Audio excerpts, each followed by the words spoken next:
the issues that are important to Latino students, among other leadership issues that are really across every leadership program. But it's designed for Latino students. The entire group is made up of Latino students, and the sharing that takes place, for example, it's very interesting, and it's a paid internship. It's a 10-week program that is policy-based. So it has all the elements that a lot of Latino students, Latino college students looking to get into professional careers are looking for. Well, let's get it from Brenda. What did you take out of this program? When were you part of it? Last summer. So I think it's a very unique program, as Alicia said, because it provides Latino students the opportunity to really get involved with their heritage, their culture, who they are as Latinos, and then continue to develop that into the leadership realm and kind of say, okay, as Latinos and as leaders, what makes us unique in this community, whether it be in the corporate sector, in the private sector, in the government sector, and how does that affect our community and how we can make a difference? And that's what makes it an extraordinary experience, I think, for any Latino who's involved in the Institute. So what happens there? What did you do last summer when you were part of the program? We did a lot of learning, we did a lot of debating, we had a lot of fun, all in one. You basically learn about how policy impacts all sectors of the world, whether you're a teacher or whether you're in the nonprofit sector or whatever may have you. Also, you learn about professionalism. You know, okay, we should be dressing like this. This is how we present ourselves in a given situation. How do you assert yourself in certain professional situations? But I think more importantly, you begin to learn what do you add on to whatever you decide to go forth in as a Latino. So it prepares you for the real world as a Latino professional. Absolutely. And it kind of gives you encouragement. You know, there are things that are very unique to us. We have a sabor in our heritage and in our beings that we should add into everything we pursue. I think one of the unique and great things about this program is that the students are placed in their internships for where they have to attend 4 days a week. Right. Once a week, they come to the Department of Community Affairs for these training sessions that Brenda is talking about, and the ability and the opportunity to bring in the work experience once a week and discuss it in a setting among others who are also experiencing similar things or not so similar things creates. And the other 4 days? The other 4 days they're working in their placement. Absolutely. They're placed in the corporate sector, they're placed in government or the nonprofit like Brenda was. And once a week they all convene, they're all together at DCA, at the Department of Community Affairs, for the training sessions. And there's tremendous sharing that takes place there. Well, we have a videotape of your graduation. Let's watch it. Yes. About 10 weeks ago, I, along with 46 intelligent, vibrant, and enthusiastic young Latino men and women, embarked on a journey of self-reflection and self-awareness. A journey which would eventually lead us to challenge ourselves and each other, intellectually, physically, and spiritually. The Institute provided me with a forum in which I was able to gain insight as well as a better understanding of myself and of the role that I play within the community. On an individual scale, I gained vast knowledge about my Hispanic heritage and the similarities and differences which encompass our Latino culture. It is necessary to emphasize the importance of helping each other through our journeys, whatever that may be, and become united for the benefit of our society as a whole. Where did you do your internship, Brenda? The United Way of Essex and West Hudson. And that's where you're working now? Yes, presently I will be working there. As a matter of fact, after the Institute graduation, United Way of Essex and West Hudson kept me as one of their interns throughout the year, and now I'll be working full-time upon my graduation working in their Combined Federal Campaigns Division. So does that happen often, Alicia, that the internship leads to a job? Yes, and that's the idea for those who are seniors to be retained by their employers, and if they're not seniors, to at least come back on a part-time basis and prepare themselves for that possibility when they graduate. The young woman you saw in the video is now employed at the Center for Hispanic Policy Research and Development. She's the second program monitor that I was talking about at the beginning of the program. So you kept her for your agency? She went on somewhere else, but then when I had the opening, I knew I wanted her to at least compete, and she did compete successfully, yes. Yeah. What do you say to corporations, to companies that might be available or willing to hire one of these young interns? Why should they get involved in this program? We've had a tremendous success in getting the corporate sector to become our partners for the summer internship program. One, they have a tremendous need for professional bilingual talent. So when I tell them that I have highly skilled, carefully selected, highly competitive college juniors and seniors primarily, who can be with them for at least 10 weeks in the summer, and all they have to do is provide us with a very structured job description. They jump at that because they don't have an easy time, or at least sometimes they don't even know how to go about getting that kind of talent. So that works. And they also are aware of how the workforce is changing, and having that type of personnel in their companies, they know it's the way to go. It also gives them an opportunity to diversify their staff, bring in more Latinos, right? Absolutely. Many of our graduates have already been in 2 or 3 different employers. We had one student, for example, who remained in New Jersey with an advocacy group, and later on, about a year and a half later, she moved to Washington, to its headquarters. So our students move well through the professional ladder. What is the reaction? What was the reaction of your parents, and what is the reaction you get from other parents about this program and how it's bringing their kids into the corporate world? I think my mother was extremely excited. First of all, because it really lends you the opportunity to kind of experiment or kind of look at what is available for you. What am I good at? I'm here, and what's working for me and what's not working for me. And at the same time, it's preparing you mentally for that big moment, which is pursuing a job after you graduate so that you can do the things in which you are skilled to do.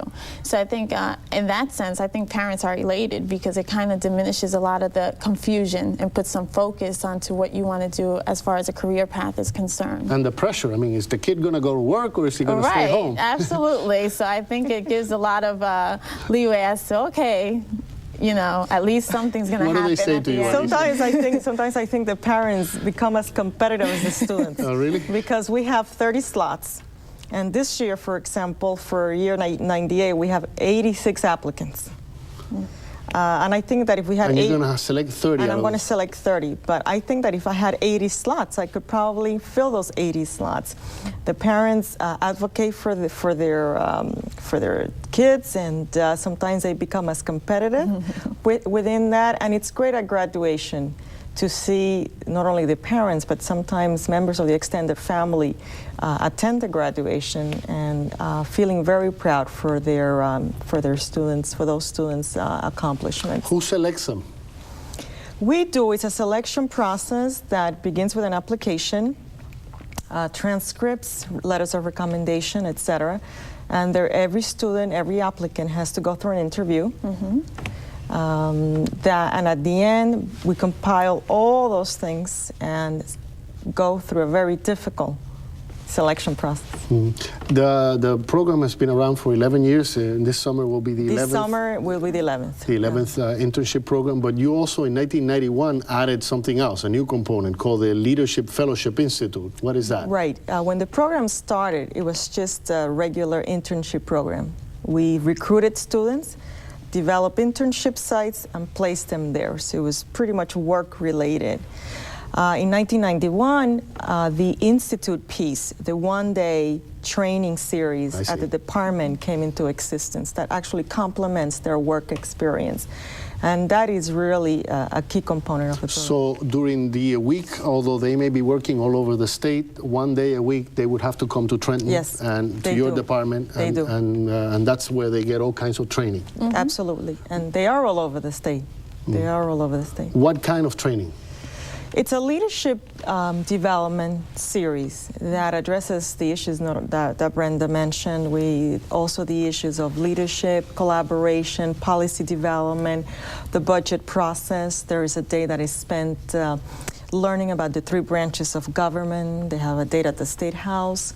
Talks about selling yourself professionally. Myers-Briggs. A series of assessment tests so they can really learn what they're good at, what are their strengths and what are their weaknesses. Well, up on the screen, we just saw it. I'd like to see it again, a graph that illustrated some of the main dimensions of Latino leadership. There it is, assessment of leadership styles. This is what you go through. What you see there are really a curriculum. That's the curriculum. Developing assertiveness and inner strength, conflict resolution, and negotiation skills. Absolutely. There's a lot of work activity that is in groups and in teams, and they have very conflicting goals that they want to accomplish. So the conflict resolution is crucial. Understanding the legislative process. Some of these students will want to work in government, so they definitely have to understand the legislative process. Yes, there's a day that is spent at the State House. I see. Developing a vision of self and community. Tell me about that. What vision did you develop of yourself and your community when you were there, Brenda? I think I became more adamant about the fact that there needs to be definitely a strong presence of Latinos, whether it be on any sector. And I think for myself, I really defined the fact that I really do want to do some grassroots work in the community with issues, whether it be in juvenile justice or immigration. But I think when you are there and you are there with 25 of your peers who are Latino, that you can walk in and say, hola, ¿cómo está? And there's that friendly atmosphere along with that familiarity and that competitiveness. I think you begin to realize that you have strong roots in your community and that you need to maintain those roots and make differences in that community. One of the other points that was in that chart was handling and understanding diversity. How important is that? It's crucial. Even though they're all Latinos, you will be surprised at how diverse they are in their political views, in their views of backgrounds, and where we come from, where they come from. But also getting along with other ethnic groups as well. Absolutely. And kind of defining yourself in understanding that there are certain things that culturally we might find comfortable and accepting, while others might find a little unaccepting and uncomfortable because they themselves have different cultural experiences. And I think that's a real important aspect to it, because when you are in work, you have to be cognizant of your influence over others and also how others perceive you because of your belief system or what you're traditionally used to doing. The last point on that chart, I was just thinking while she was talking, Alicia, there's techniques of public speaking, and she seems to have learned that very well. Brenda has not only learned that, she perfected it there. I think Brenda came in with a lot of good public speaking skills, because she was one of the 2 class speakers at the graduation, and that is a process that is selected. She's selected by her peers. And she and somebody else were selected as class speakers. But Brenda is terrific when it comes to that. So is there a future in politics for you? I think so. I think my aim is there. I think, I'm young, and I think I do want to do some of that one-to-one work with the community, but definitely a future in politics. And I think it had a lot to do with the Institute and realizing myself how much influence I did have around me and in the community in which I want to serve. Okay, another component of the center is the recognition of Latino leaders, and often you use some of NJN's talent, Hispanic showcase talent. Yes. Let's take a look at that. We have a video of them performing there.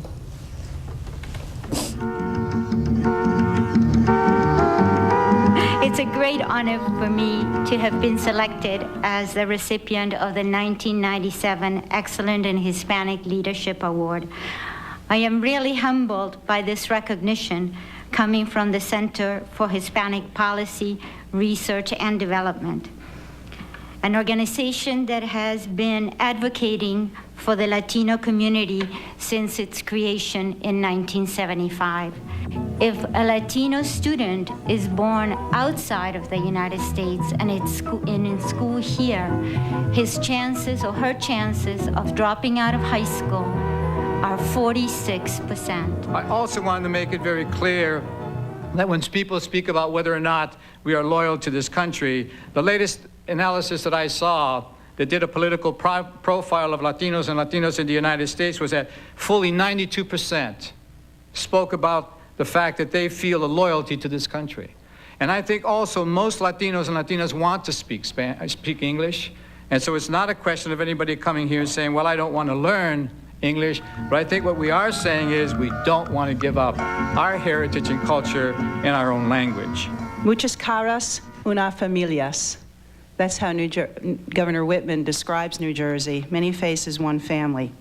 Latinos are some of the most important faces in our family, and they are the fastest growing. With almost 1 million residents, Latinos will soon represent 10% of New Jersey's population. Armed with more than $1.6 million, the center facilitates the collaboration of state agencies and community organizations. It provides workshops on fundraising and on strategic planning to local groups, and it keeps the Latino issues in the forefront of people's minds. Alicia is a superb leader and a woman committed to uplifting others. Her leadership program is ensuring that we have young Hispanic people who are interested and ready to one day step into the positions that we now hold. For the land and of the free and the home of the brave. And we want to thank you, Alicia, for using some of the kids from our showcase in your programs. Thank you for giving them to us, because you are the ones who bring them to the forefront. Tell me, how do they go about applying for the program, this internship program for Hispanic leadership? I understand it's too late for 1998 already. Yeah, unfortunately, yes. We actually... And you have 86 already and 30 slots. Yes, and 30 slots. But those who are maybe juniors or maybe sophomores or in college now and are thinking in the near future, or the parents who may be watching and want their kids to go through this, how do they start thinking about it? Where do they get information about it? We start the process back in January, at the beginning of the year. We send applications and information to our contacts, our liaisons at colleges and universities throughout the state. So one way that they can apply is through that, through their colleges and universities. Many people apply through word of mouth. They learn from a friend, a graduate, about the program. And of course, they can always call the Center for Hispanic Policy, and we will send them an application packet. And what is that number? The number is 609-984-3223. 984-3223 in area code 609. 609. And individuals can call here and get the whole package of information. Absolutely, and a lot of them do. Yeah. And this is how the parents sometimes get involved as well? The parents get involved, even by referring some of their kids sometimes. Parental involvement is important. How did you get involved, Brenda? I was fortunate enough to have an administrator at Seton Hall University call me up and say, you're going to do this. And I'm very glad that that person did that, because if it wasn't for that, I'm sure that the opportunities that I've had today would not be available to me in the same way in which they are. And do you now go out and recruit your friends and talk about the program to them? Absolutely. I spent anybody who knows me knows that if you cross my path and I think you are worthy or have the spunk of leadership, you need to be in the Institute. And I think that's the same for most graduates. Alicia, what final words do you have for our viewers about the program, and what is it how does it contribute to the enhancement of the Hispanic community in general? It's a source of Latino leadership. I am very proud of the students that go through our program and of their accomplishments later on. like I said before, is really our marquee program. It's the cornerstone of the center's program, and it's unique. It's the only one that I know of in the state of New Jersey that functions in the way that our program does.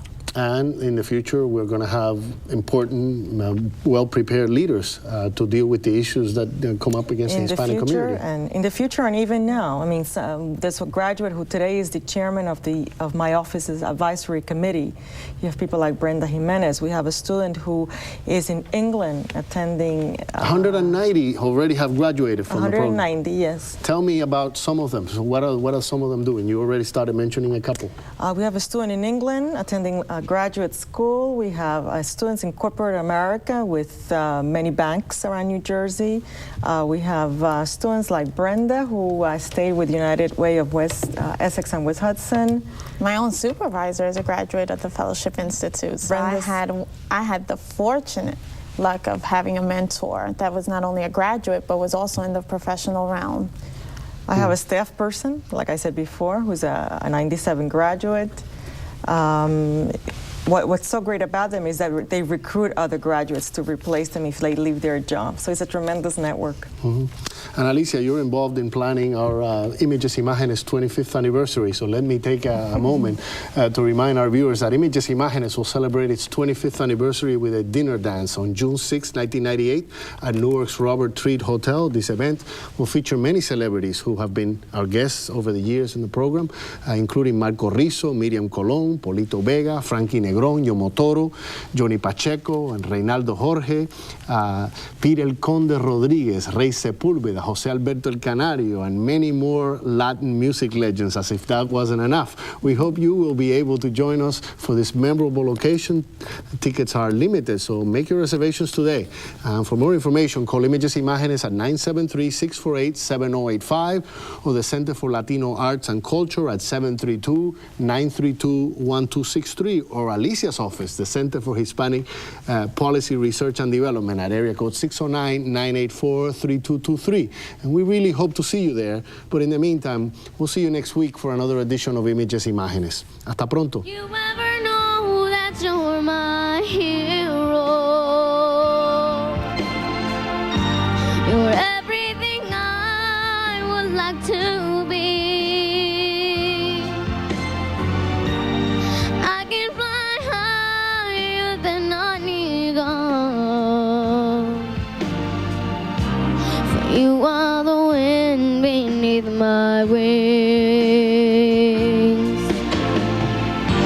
Did I ever tell you you're my hero?